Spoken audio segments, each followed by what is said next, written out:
We were chilling at this campsite for 2 nights, so we'd have a day to get some laundry done. And we get to use the facilities over here. Now, Curt has already used the shower, and he has declared it the best one in Europe so far. That's saying a lot because we've had a couple of good ones, especially a really good one in Croatia. But over here is also where the washing machine is. There's the pool. Curt took a dip yesterday. I skipped it. But $28 a night for our van and 2 people. As you can see, pets are welcome here. Hi, puppy dog. There's a nice common room that we can use. Little outside sitting area up there. But right in here is the showers. But this load is not done yet. Be a little bit longer. Here's the common room. So if we wanted to play some pool, we could. If you've got kids, there's even a playground for them. Now let's check out this shower Curt's been raving about so much. Let's see here. Nice toilet. Nice sink area. Hello. And this is the shower area. Look at that, it has a towel warmer. Oh, a rain shower. Nice. And a hairdryer. All right, gonna test this bad boy out, guys. Reporting back on the status of the shower. Curt was right. That's a pretty darn good one. All right, looks like Curt is out doing some socializing by the laundry. What a nice, peaceful little place to spend a day or two. If you're just driving through and you're in a hurry, it's a perfect overnight spot. This parking lot, when we woke up this morning, when we went to bed, it was probably half full. When we woke up this morning, 100% full. I thought I was fixing to have to make coffee, but I came back from my shower and Curt's been on, what are they, barista duty. All right, afternoon coffee, guys, then back to editing and possibly a little planning. In our last video, figure out where we're gonna go. In our last video, everything kind of went a little chaotic with our schedule, and I think that's continuing. We'll report back once we figure out where we're going next. First laundry load is dry off of the line, so I got to put them away. One thing we don't talk about a lot living in a van, and you probably notice because you see the same clothes over and over again in our videos, but we don't have a lot of clothes storage. Me and Curt each have one drawer that's for our shirts, our pants, our socks, our underwear, everything. We do have what we call the closet box, where we can store big bulky jackets and stuff like that. But for the most part, all of our clothes have to fit in one drawer. Now, to be completely transparent, my drawer is a couple of inches bigger than Curt's. But compared to my giant walk-in closet I had in my pre-van life world, it is a tiny little drawer. So let me show you how we make this work. Okay, this is my drawer. Now, I have utilized these baskets that they can be pulled out. So I have like layers within my drawer. So on the bottom there, I've got warm long sleeve shirts, warm socks, and my pajamas in that empty hole right there. We're gonna fill that up when laundry gets done. This is my dress basket. Underneath it, bathing suits and bathing suit cover-ups. So that goes right back in there. We've got some spare t-shirts here, long sleeve t-shirts. Back here, pants. So there is definitely an organization system for this madness of all my clothes fitting in this drawer. So, pajamas go there, pants go back here, warm long sleeve shirts go right there. Now, the most used one, of course, is this t-shirt basket. And it took a while to learn the proper technique for the least amount of wrinkles and being able to see all your shirts.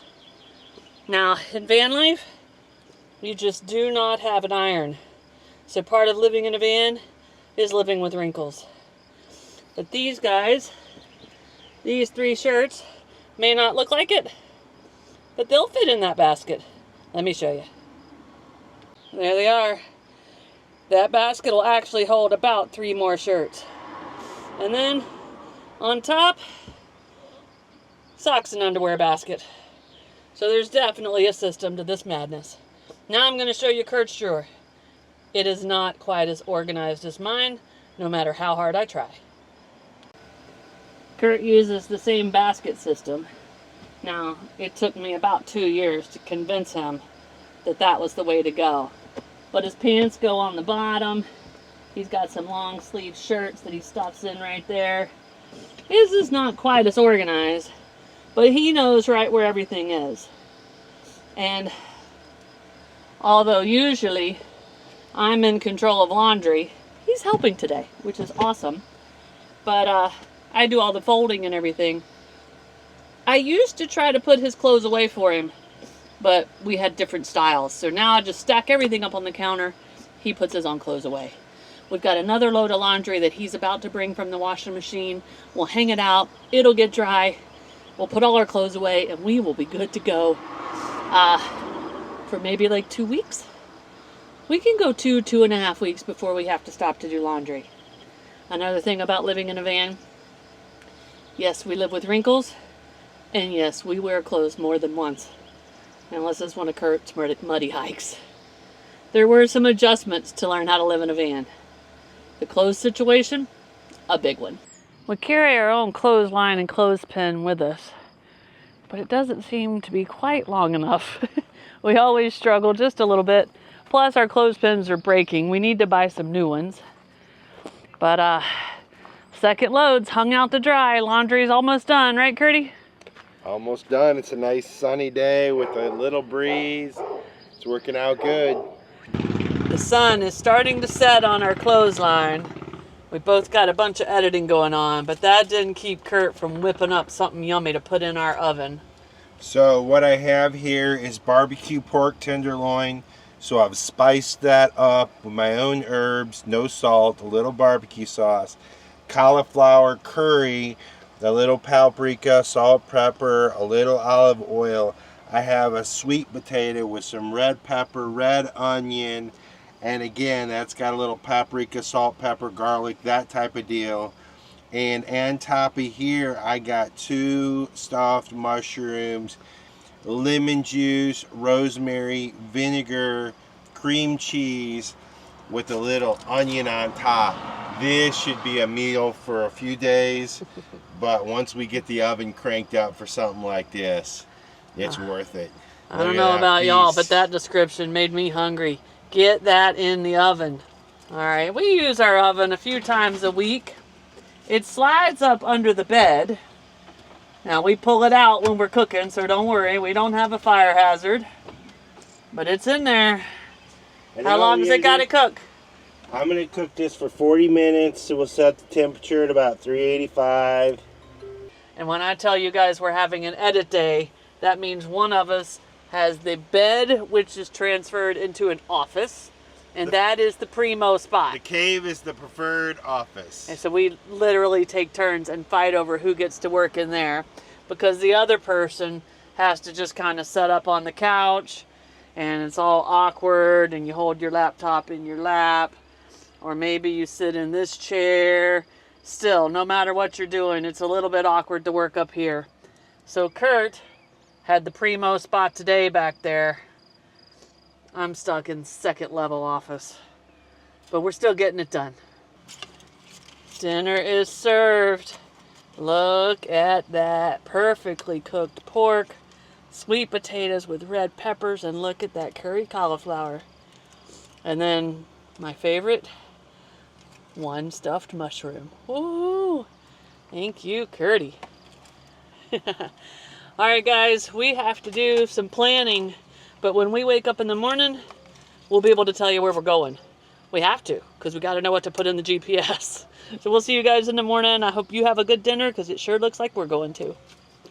We woke up this morning to rain. It actually started raining in the middle of the night, and it has been raining and raining, so it looks like it's going to be a gloomy, rainy day, which is a little disappointing because we spent a lot of time last night, like we promised, coming up with a plan. And the plan was going to start this morning with a cool waterfall hike about 45 minutes from here.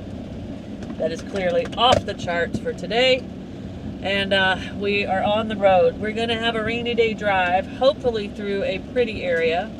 But we did make a lot of decisions last night. We are headed first towards the city of Graz, G-R-A-Z, here in Austria. Then we'll be driving through a beautiful wine region here in southeast Austria. We will cross over the border into Hungary. That will happen fairly soon. So then we will tour around Hungary a little bit. We will be taking you to the very exciting city of Budapest.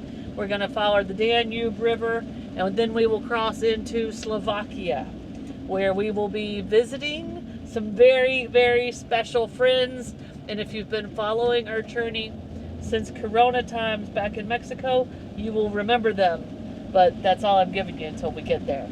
So we'll visit them in Slovakia, and then we will cross back into Austria on the north side, where it is the beautiful Alps and everything you think of when you hear the word Austria. And we will tour that as we start to head west. That is our next 4 to 6 weeks, right, Curt? That's our next 4 to 6 weeks. But today starts with a rainy day.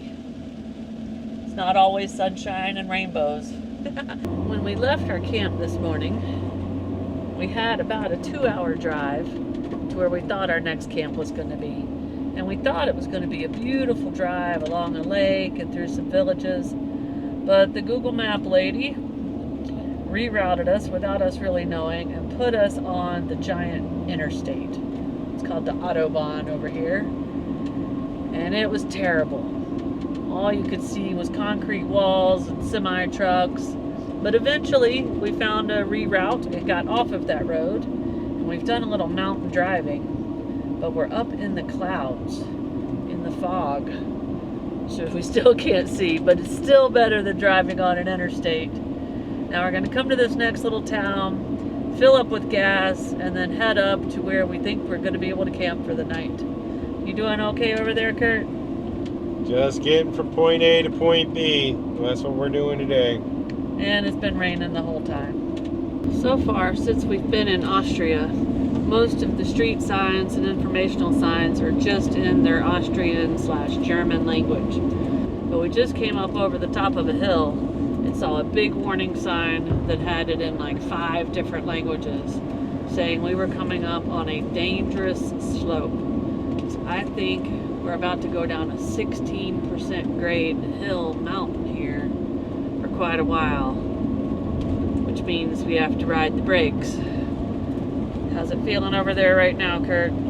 It's so far so good, but it looks like it's just going to keep going. Video protected. We're pumping the brakes, we're downshifting. Doing all the things. The sign didn't tell us how long we would be on a 16% grade, but it is a steep one. I don't know if it's coming across in the camera or not. And there's not really any switchbacks, so we're just going. We're getting it, huh, Curt? Yeah, we are. Oh, now we're coming up on a big curve.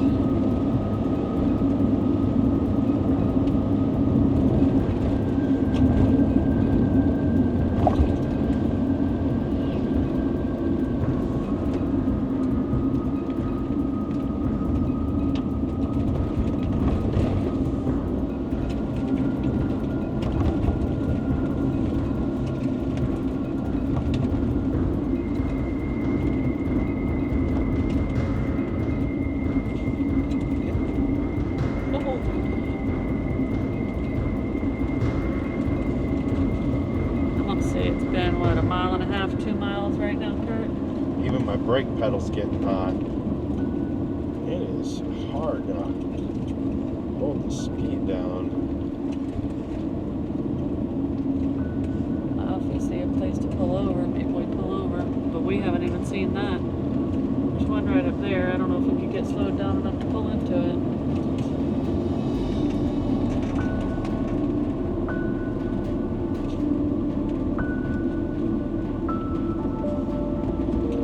Guys, this is steep as that road in Brazil. The curves were a lot sharper there, a little bit more switchbacky, which actually I think helped. Oh yeah, we're burning brakes. Yeah. Alright, we gotta find somewhere to stop, guys. We definitely got smelly brakes. Yeah, they're about gone. Alright, I think we can pull over right up here somewhere on this curve. Is there, maybe we can pull into, here we can pull over right there. Let's pull over there. It's a little spot, but we'll have to do it. Can we stop? Whew! Alright, we are definitely got some smoky brakes. Oh boy. Oh yeah, they're on my side. Going good. You want this, Curt?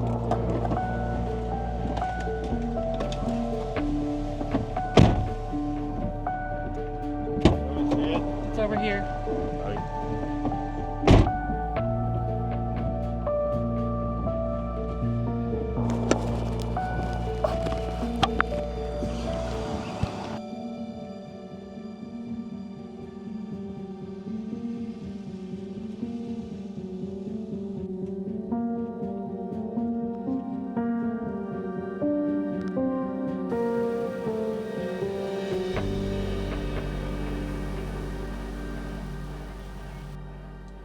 I am sure glad we found this little skinny pull-off along this road. They really should build in a few places for people to stop and rest their brakes. That was probably 3 miles on a 16% slope, no switchbacks, and nowhere to pull off the road. But we did find this place, and we got stopped in time. We'll sit here for 15 or 20 minutes and let our brakes get good and cooled down. We're almost down to the bottom of this hill. And what we'll probably do this afternoon or maybe tomorrow is find a place and just let them take a peek at our brakes. I have a feeling there's probably a brake shop at the bottom of this hill. That's the way it was in Brazil. So it'll all be okay, although it stinks. If you've ever had your brakes get overheated and start smoking, it really, really stinks. They look like they're cooling down? Yeah, they're cooling down. Okay. It'll all be alright. I think we're going to wait about 10 more minutes. Alright. Here we go.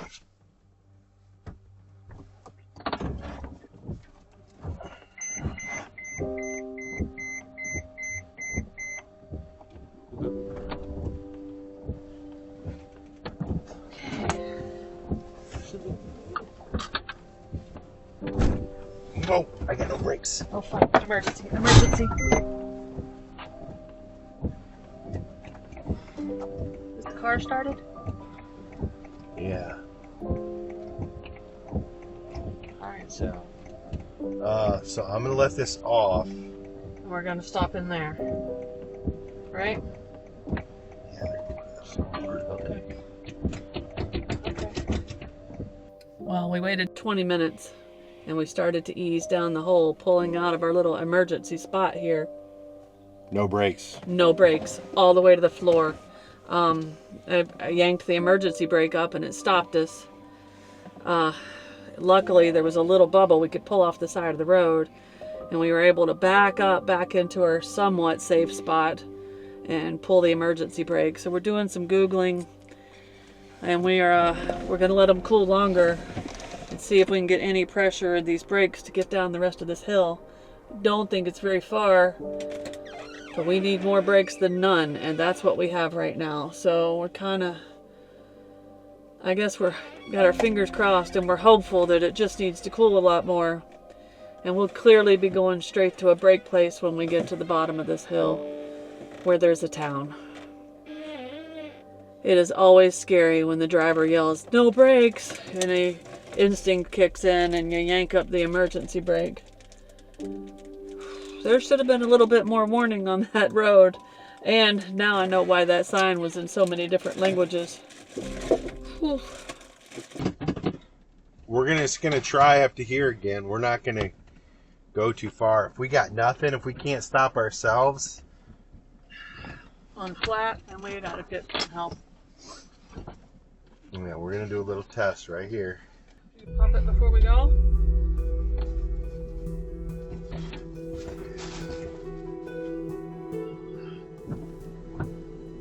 Just go right here.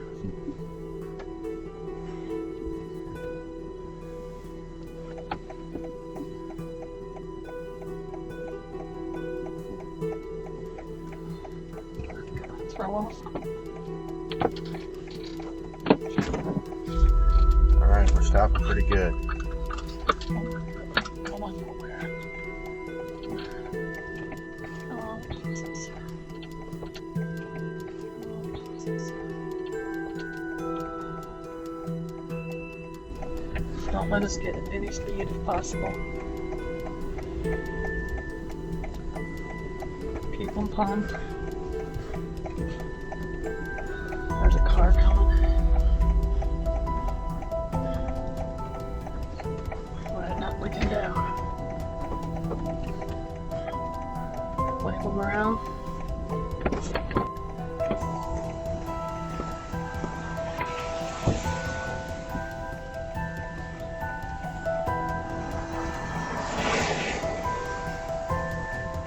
Okay, here comes our big test. Got a hill. Nothing.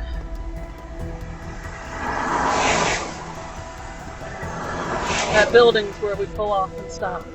Okay.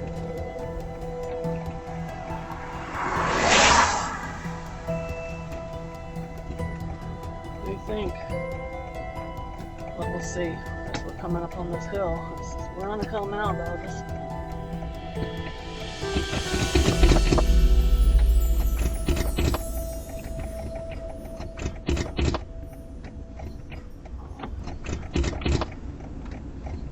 What are you doing? Don't worry about that. Just pull up right here and we can regroup, rest. This is plenty of room to turn around. I think we should go. Okay, then go. I just didn't know what was around the corner. I didn't analyze for other stopping points. It's right there. Oh, we gotta get down this one hill, Curt. There's another pull off up here at least. Where I think we should stop and rest. I think we're good. Alright. Not going very fast. Car behind you.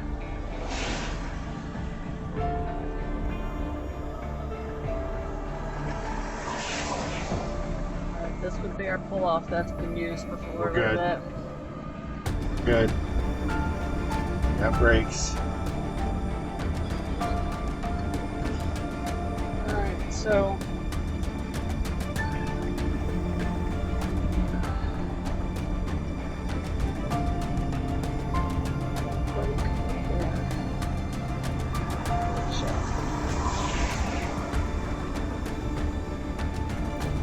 too much speed, slow down.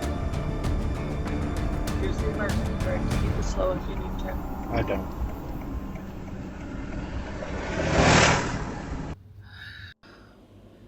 Obviously, we made it down the rest of that steep mountain. There was only about another mile of it, and it wasn't quite as steep as up top, thank God. But our brakes, they're working 20 or 30%, and if Curt pumps them and kept us slow, and we stayed in first gear. He kept his hand on the emergency brake in case we had to use it, but we didn't. I gotta tell y'all, I was scared to death. I felt like I was gonna puke. Coming down a mountain in a car with no brakes is bad enough. It's also our house and everything we own. So running it off the road into a tree to stop is even more horrifying than doing that in your car. Taking some deep breaths, I've calmed down. We had to come straight to the gas station because on top of all that, we were really, really low on fuel. And we figured that was a good place to ask where there was a mechanic shop. And the man that fills the gas tanks here was incredibly kind and put one in a map on Google for us. And it sounds like it's just 2 or 3 minutes away. So we will leave here and go straight to the mechanic shop. What a day, guys. I gotta tell you, Austria, I know you're a beautiful country, but right now you're not off to a very good start. We always say we're going to tell you the good, the bad, and everything in between of van life. And something going wrong with the van is always a giant fear. But we're safe, we're down in a flat town, and we know where we're going for a mechanic. So we've had 2 mechanics. You want me to bring it over there? 2 mechanics walk around and see everything they can from just looking through the tires and stuff. And they had to check our height, and we had to tell them how much we weigh before they would decide if they wanted to put us up on one of their lifts, but they seem to not be worried. So now Curt is going to pull us into one of these work bays, and they're going to take a better look at our brakes. They seem very nice, and stuff's happening very fast, so that's also really good. I do think we have some damage. I do too. Well, something's definitely wrong there. I think the glue from the brake is too much, too hot. Yeah. Yeah. I think it's necessary to change the fluid from the brake, yes. But today it is not possible Okay. for us. Next day in the morning. Okay. Tomorrow? Tomorrow, yes. What time? Welche Zeit? Which time? Yeah. Can we park? Can we park right over there for the night? Yeah. Okay. Oh, yeah. Thank you. Thank you. Then we don't have to drive it. That was a scary drive down that mountain. I did not like that at all. Oh. What a stressful situation, I gotta tell you guys. And I didn't even realize it until after kind of watching the dash cam video of how nervous Snow was. And I was nervous as well. Obviously I knew what we had to do as we were driving down the road. I was leaned forward in a lot of the video clips because, well, I was afraid I was going to have to grab the emergency brake on the way down. Fortunately, it wasn't very far. Fortunately, they were able to get us in, get the fluid changed out. All that worked out.